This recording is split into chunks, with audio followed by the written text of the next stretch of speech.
There are no public forums, so we'll go to deputations by appointment. The first one is Anne Dingle. Welcome, Anne. Are you here to speak on item 13, the provincial chambers? And you know it well, you've got 10 minutes and we'll let you know when you've got a minute left.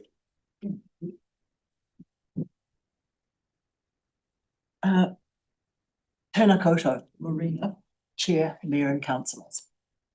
Before you today is a staff report seeking your approval to commence an expression of interest process to restore the earthquake damaged Canterbury Provincial Council buildings. The staff report cites the Civic Trust as having shown recent interest in the future of the buildings. Indeed, the Trust remains supportive of restoration. To this end, Dr. Ian Lockhead, noted Christchurch architectural historian and former Associate Professor of Art History at the University of Canterbury, last year presented his detailed and illustrated research of the heritage and architecture of the Provincial Council buildings to the Civic Trust Board and members. Photographs revealed much of the scale of the 2011 earthquake damage and the complexity of any restoration project. The staff-generated report has come out of the blue. We now learn of earlier public excluded council decisions favouring unsolicited bid for repair of the Provincial Council buildings.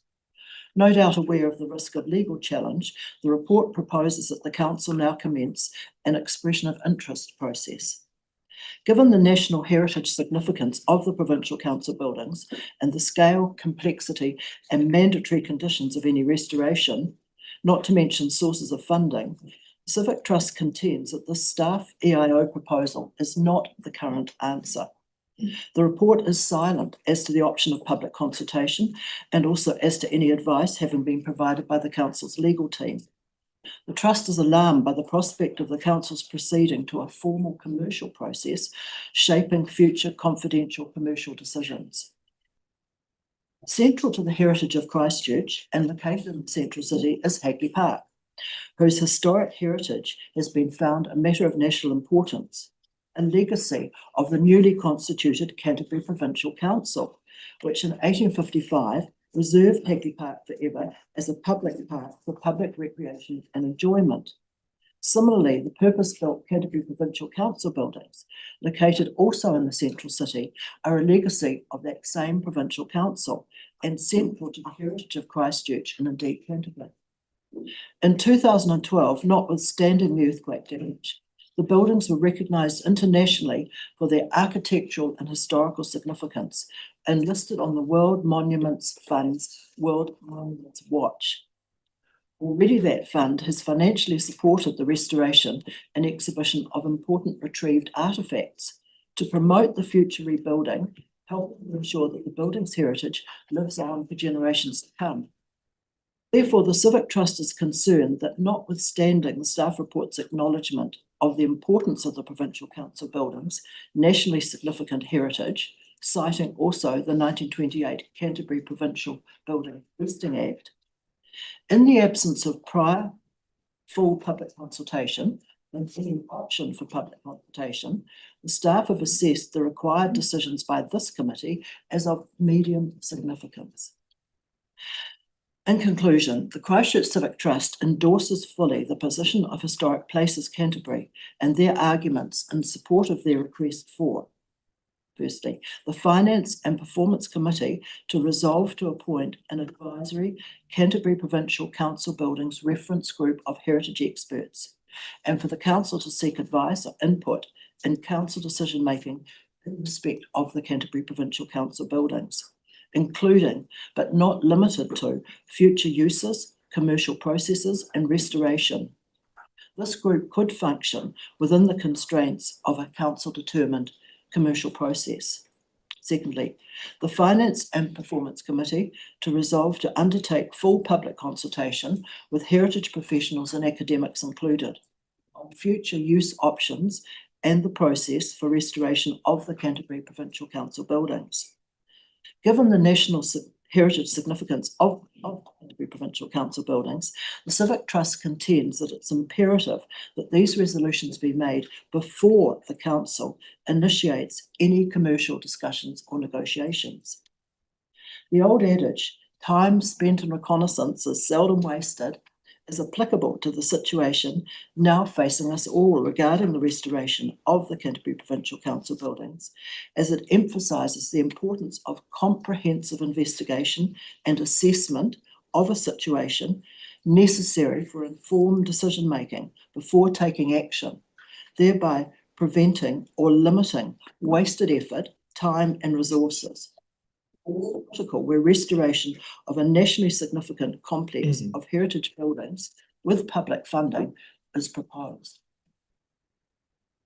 Thank you very much, Anne. I appreciate your feedback. Andre had a question. Thank you. What would you want a public consultation to be asking?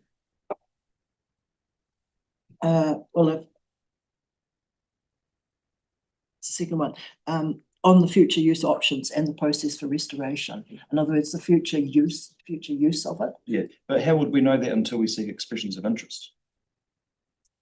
As I've said earlier, the expressions of interest is a formal commercial process, which would come later. Yeah. We need to spread the net first, to have the public involved, including the expertise of heritage experts. So would you like us to be asking the public if they would like it to be fully publicly owned and run and at public expense? Well, there's all sorts of matters that could be listed in any public consultation process. So you'd like us to ask the public, for example, if they're keen to Well, fund to the full restore 200 million? Maybe something the public will.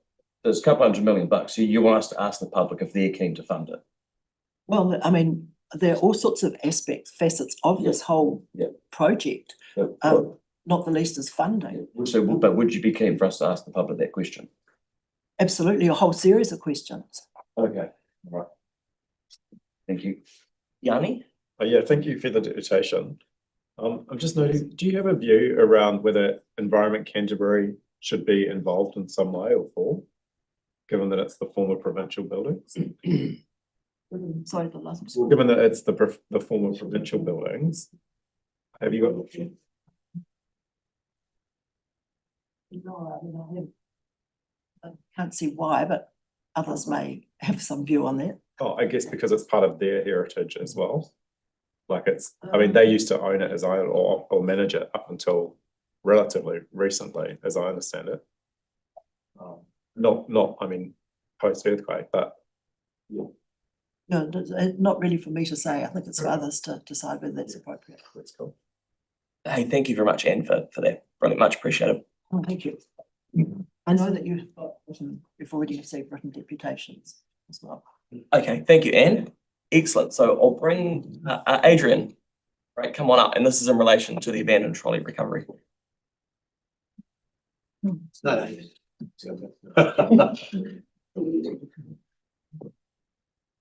morning, everyone. My name's Adrian Wynne and I live on the east side of town, and we live in trolley heaven. Or trolley hell, depending on which way you look at it. Trolleys are very useful items because you can get your groceries around a supermarket. But unfortunately, they found a whole new range of things to be used for, like rubbish receptacles or garden waste receptacles. You know, like I was just driving down Buckley's Road, there's one sitting in the middle of the centre plot there right now, full of garden waste. Now, I know that the companies that pick them up will not pick them up with items in there, and as a ratepayer, and all you guys here as the same, we will be paying for that. Now, we also have them used for other useful things like carrying your dog, taking stolen steel to the scrap yards and then leaving them down Wilson's Road in piles so they can drop them off and get them to the scrap yard. So they're really handy things for all sorts of people. Now we've got this other problem of how do people get their groceries home if they can't walk a trolley down the road? Well, they put a backpack on and fill it up. You know, these people are not made of money. I am a landlord and have multiple rentals in the city and pay large amounts of rates.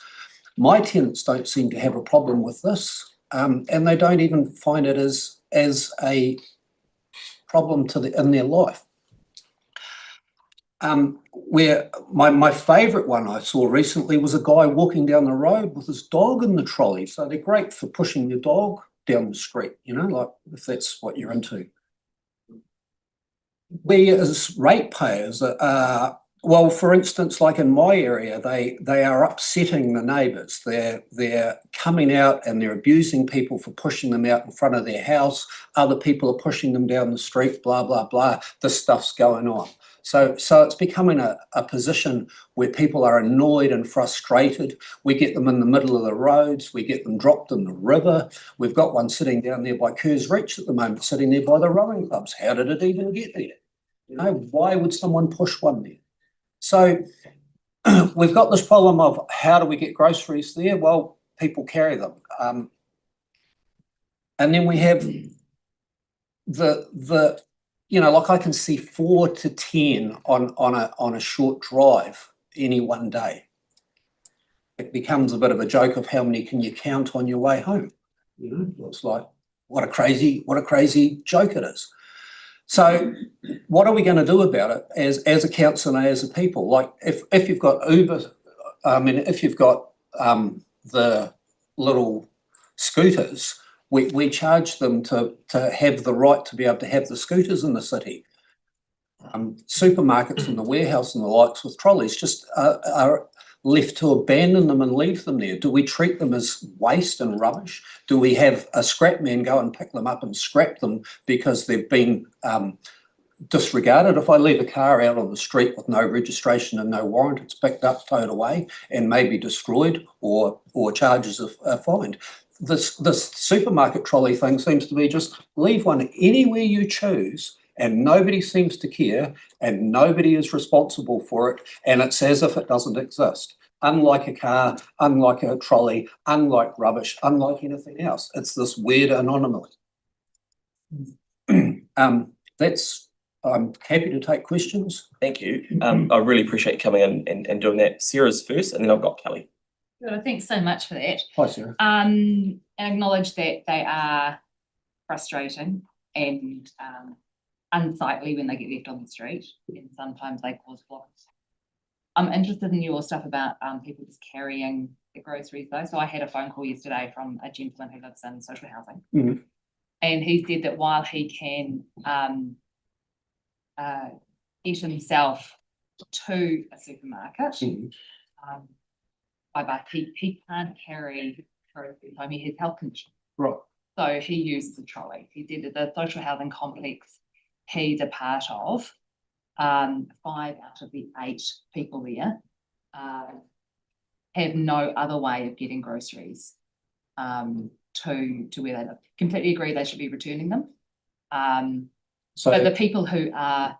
So have you got a question? So how would people who have health conditions, who are the poorest in society, and social housing, those kind of things, how did they get food? So I'm just checking, so he can't use a delivery service?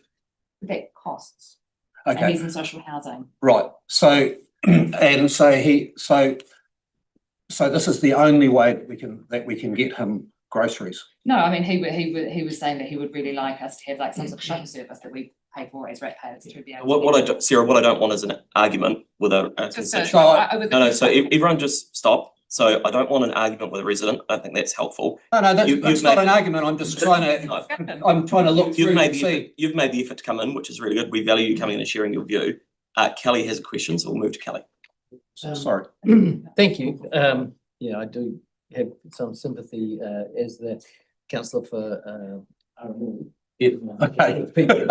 Yeah. So you know exactly. We really struggle, but I guess my question is really about what you consider the responsibility of the supermarket who own the trolleys have for collecting them in a timely fashion. Your thoughts on that? Well, look, I think there's many problems. So, you know, like an instance, you can go to say Wellington, for instance, and as you walk out of the supermarket, there's a locking system. So you're walking the supermarket and then you have to drag the supermarket out. So they've decided that they don't want their trolleys going off to Never Land. We could have a levy maybe on them and have the council pick them up and drop them off, and there's a levy on all supermarkets that we own. And then so the likes of this lady's residents that are bringing her have the ability to have the council go, yes, we've got 3 trolleys, 7 trolleys, blah, blah, blah, that we can pick them up because we actually have a system. at the moment, we have an ad hoc system of a supermarket deciding when they don't pick them up. And they've become so, and like, for instance, the one sitting in the middle of Buckley's Road will never get picked up until somebody takes the waste out of it for it to be picked up. So that'll just sit there until some resident or somebody goes, well, actually, I'm absolutely sick of this. I'm going to tip it out and have it. So I guess the question was, what responsibility do you think the supermarkets should actually take their trolleys? I think they either should keep them intact in their own area because because it's the ownership of them, or if they let them out into the public, then they don't own them anymore because it's right of anybody to take them and scrap them. So just before we run out of time, I'll go to Melanie and then we'll. Thank you. Hi, so are you saying that there's been trolleys that have been reported and so the supermarket will know about them, but they're not coming to collect them? Is that what you're saying? Often they take ages they may come and collect them, they may wait till there's a big pile in the street. They eventually collect them, yes. But and like I say, the one that I'm talking about will not be collected because it's full of rubbish. So they're not allowed to empty them. So they will not take that one. So I guess the question is yes and no. If that helps. Great. Hey, thank you very much for coming, and we'll obviously deal with that item later in the day. So much appreciate your feedback. All right. Thanks very much, everybody. Excellent. Thank you. Thank you very much for coming.